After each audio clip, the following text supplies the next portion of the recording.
Picture this. You're sitting across from her, and nothing on the surface looks wrong. Same place, same conversation, same you. But something feels different. She's smiling, but it doesn't reach her eyes. She's listening, but she's not absorbing you anymore. You can feel it in the silence between sentences, and you don't know why. You replay everything in your head. No big fight, no betrayal, no obvious mistake. So you tell yourself it's just in your imagination, but it's not. Because the truth is this: she didn't lose attraction in a moment. She sensed something in you long before you became aware of it yourself. And once a woman senses weakness, it's already too late to hide it. 2. Men believe weakness is an event, a breakdown, a mistake, a bad day where emotions slipped out. But every woman experiences weakness as a pattern. You think attraction dies after something happens. In reality, attraction starts dying before anything is ever said out loud. She felt it in your tone before you noticed it in your thoughts, in the hesitation behind your confidence, in the emotional reach hiding inside your calm words. You didn't suddenly change, you revealed something that was already there. And that's the betrayal no one prepares men for. 2. This isn't about morality, it's biology.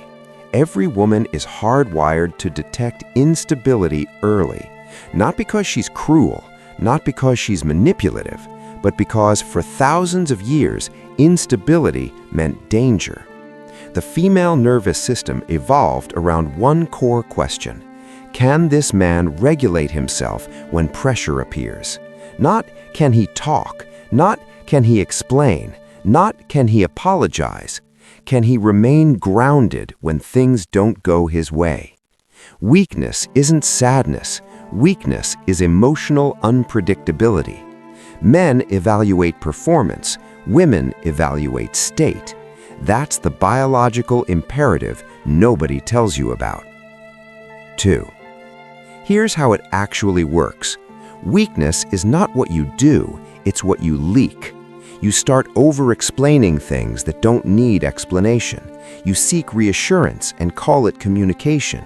Your tone shifts when challenged. Your words say confidence, but your body broadcasts tension. Neurologically, her mirror neurons pick it up instantly, before logic, before thought, before language. Her brain chemistry reacts first.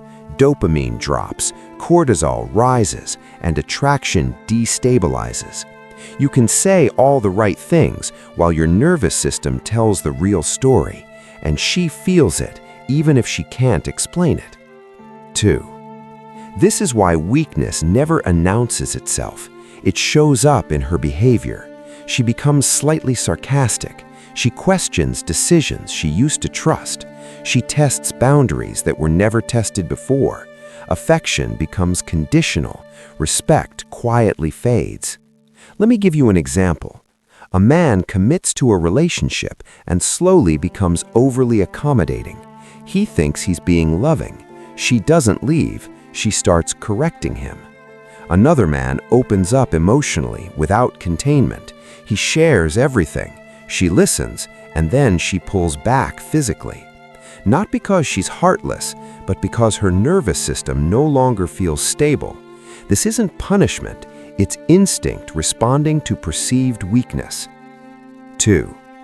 And here's where the real damage happens. Modern culture trains men to betray themselves.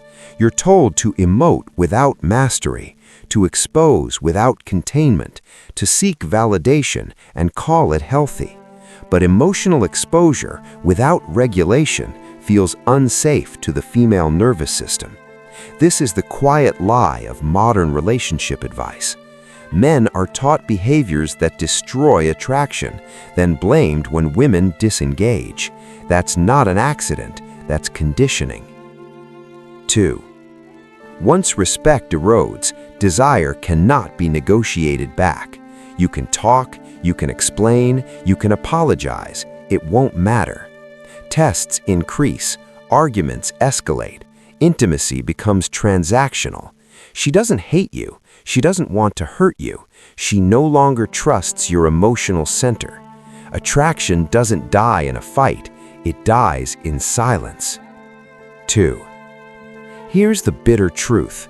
Women don't leave weak men. They leave men who lost internal authority. Love does not override instinct. Communication does not replace polarity. Words do not compensate for nervous system instability. Being understood doesn't matter if you're not felt as grounded. 2. So what's the solution? It's not dominance, it's not emotional shutdown, and it's not pretending to be someone you're not. The solution is self-sourcing. You regulate first, you express second.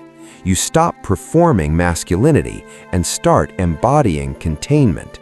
You stop chasing emotional outcomes and start leading your internal state, because the man who doesn't abandon himself is the man women instinctively trust. 2. She didn't sense weakness. She sensed that you stopped trusting yourself.